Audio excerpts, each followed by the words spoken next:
What's the millennial question? Apparently, millennials, as a generation, which is a group of people who were born approximately 1984 and after, are tough to manage.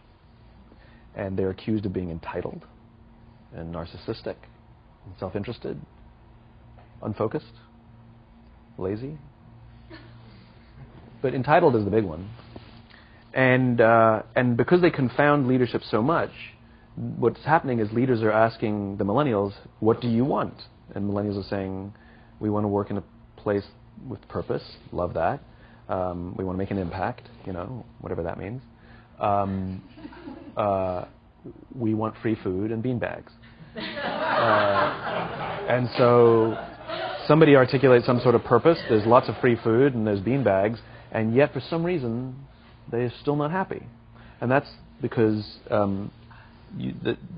they're missing. There's a missing piece. What I've learned is that I can break it down into 4 pieces. Right? There are four things, 4 characteristics. One is parenting, the other one is technology, the third is impatience, and the fourth is environment. The generation that we call the millennials, too many of them grew up subject to, not my words, failed parenting strategies. You know, where, for example, they were told that they were special all the time. They were told that they could have anything they want in life, just because they want it. Right?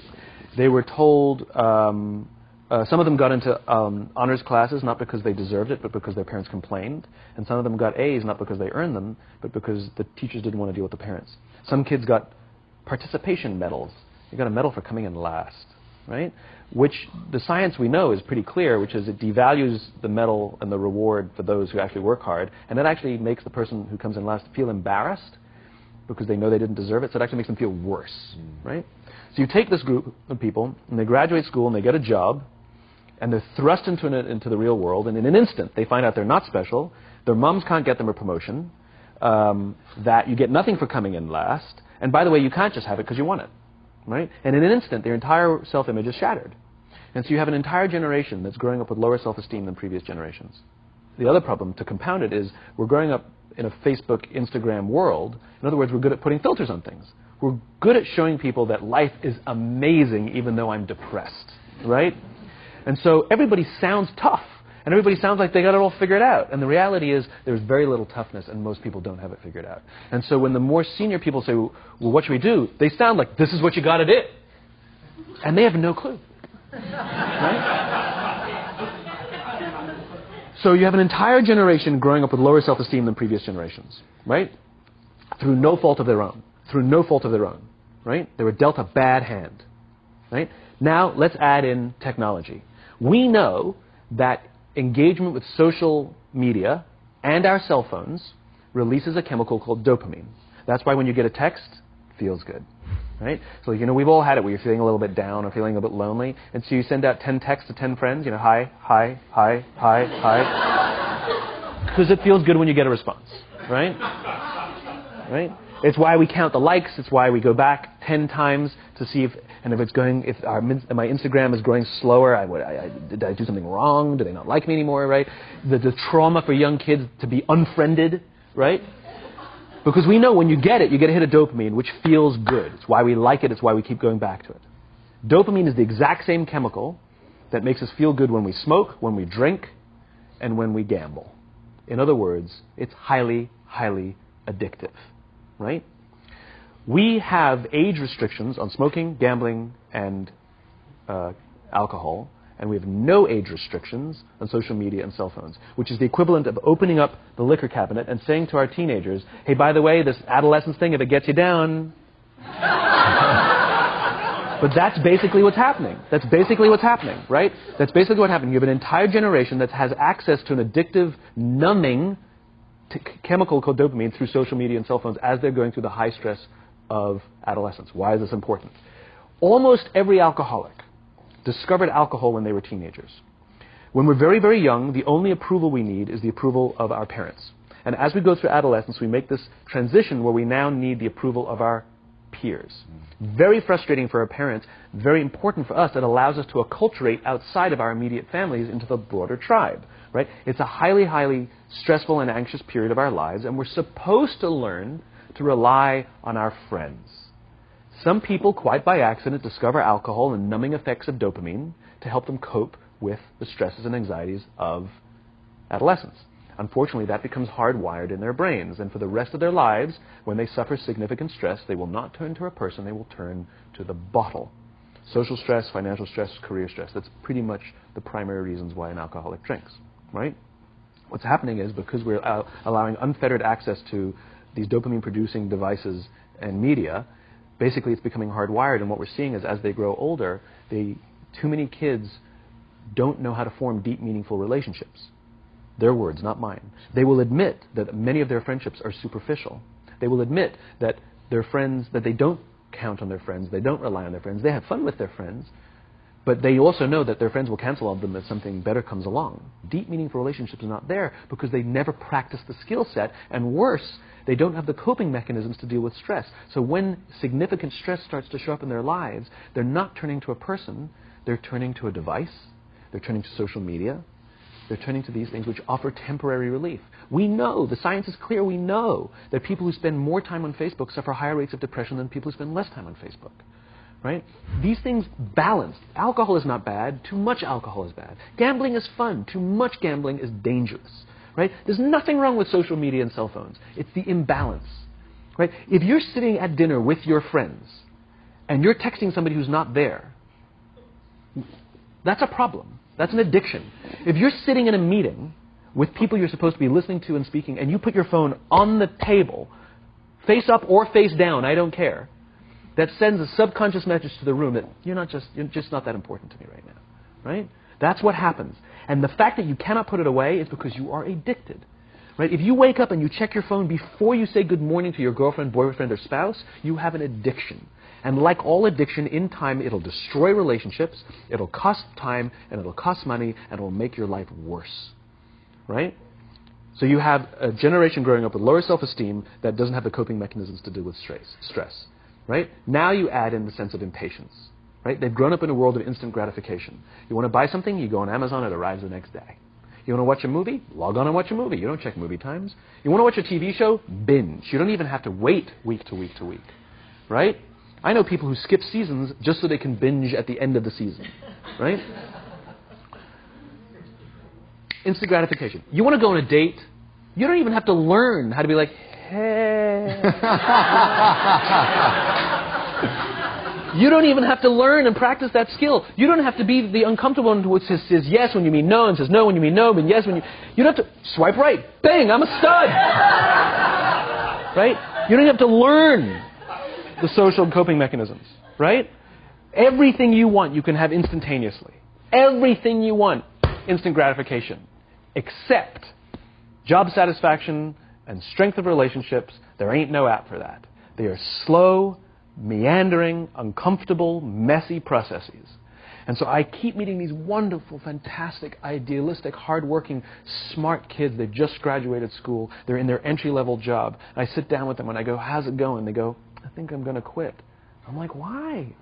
They're like, I'm not making an impact. I'm like, you've been here 8 months. You know? It's as if they're standing at the foot of a mountain and they have this abstract concept called impact that they want to have in the world, which is the summit. What they don't see is the mountain. I don't care if you go up the mountain quickly or slowly, but there's still a mountain.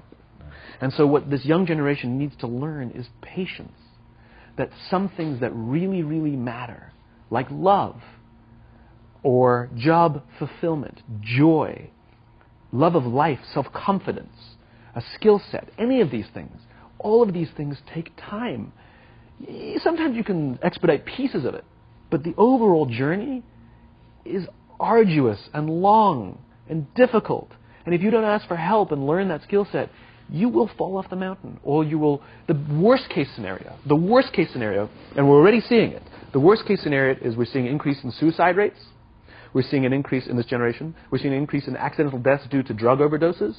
We're seeing more and more kids drop out of school or take leaves of absence due to depression. Unheard of. These are all, this is really bad. The best case scenario, those are all bad cases, right? The best case scenario is you'll have an entire population growing up and going through life and just never really finding joy. They'll never really find deep fulfillment in work or in life. They'll just waft through life, and it'll be just, it's fine. How's your job? It's fine. It's the same as yesterday. How's your relationship? It's fine. Like that's the best case scenario. Which leads me to the fourth point, which is environment. Which is we're taking this amazing group of young, fantastic kids who are just dealt a bad hand. It's no fault of their own. And we put them in corporate environments that care more about the numbers than they do about the kids. They care more about the short-term gains than the long-term life of this young human being.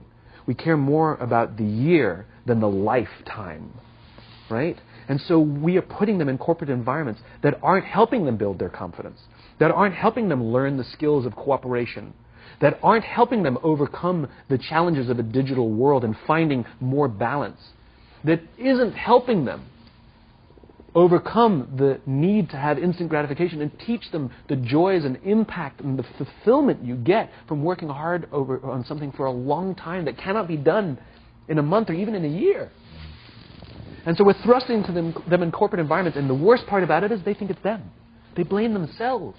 They think it's them who can't deal. And so it makes it all worse. It's not. I'm here to tell them it's not them. It's the corporations. It's the corporate environments. It's the total lack of good leadership in our world today that is making them feel the way they do. They were dealt a bad hand, and I hate to say it, but it's the company's responsibility. Sucks to be you. Like, we have no choice, right? This is what we got, and I wish that society and their parents did a better job. They didn't. So we're getting them in our companies, and we now have to pick up the slack. We have to work extra hard to figure out the ways that we build their confidence. We have to work extra hard to find ways to teach them the social skills that they're missing out on. There should be no cell phones in conference rooms. None. Zero. And I don't mean the kind of like sitting outside waiting to text. I mean like when you're sitting and waiting for a meeting to start, this is what we all do. We all sit here and wait for the meeting to start. Meeting starting? Okay. And we start the meeting. No, that's not how relationships are formed. Remember we talked about it's the little things? Relationships are formed this way. We're waiting for a meeting to start and we go, how's your dad? I heard he was in the hospital. Oh, he's really good. Thanks for asking. He's actually at home now. Oh, I'm really glad. It was really amazing. I know, it was really scary for her. That's how you form relationships. Hey, did you ever get that report done? Oh my God, no, I didn't. I'll help you out. Can I help you out with that? Really? That's how trust forms. Trust doesn't form in an event, in a day. Even bad times don't form trust immediately. It's the slow, steady consistency. And we have to create mechanisms where we allow for those little innocuous interactions to happen. But when we allow cell phones in conference rooms, we just, okay, have the meeting. And then my favorite is like when there's a cell phone there and you go like this, you go. It rings and you go. I'm not going to answer that. Mr. Magnanimous, you know. When you're out for dinner with your friends, like, I do this with my friends. When we're going out for dinner and we're leaving together, we'll leave our cell phones at home. Who are we calling? Maybe one of us will bring a phone in case we need to call an Uber or take a picture of our meal. About paying, come on. I mean, I'm an idealist, but I'm not insane. You know? At a heathen. I mean, it looked really good. We'll take one phone. And so it's like an alcoholic. The reason you take the alcohol out of the house is because we cannot trust our willpower. We're just not strong enough. But when you remove the temptation, it actually makes it a lot easier. And so when you just say, don't check your phone, people literally will go like this. And somebody will go to the bathroom, and what's the first thing we do? Because I wouldn't want to look around the restaurant for a minute and a half, you know? But if you don't have the phone, you just kind of enjoy the world. And that's where ideas happen. The constant engagement is not where you have innovation and ideas. Ideas happen when our minds wander and we go, and you see something, I bet they could do that. That's called innovation, right? But we're taking away all those little moments, right? You should not, and none of us should charge our phones by our beds. We should be charging our phones in the living rooms, right? Remove the temptation. You wake up in the middle of the night because you can't sleep, you won't check your phone, which makes it worse. But if it's in the living room, it's relaxed, it's fine. But it's my alarm clock. Buy an alarm clock. They cost $8, right? I'll buy you an alarm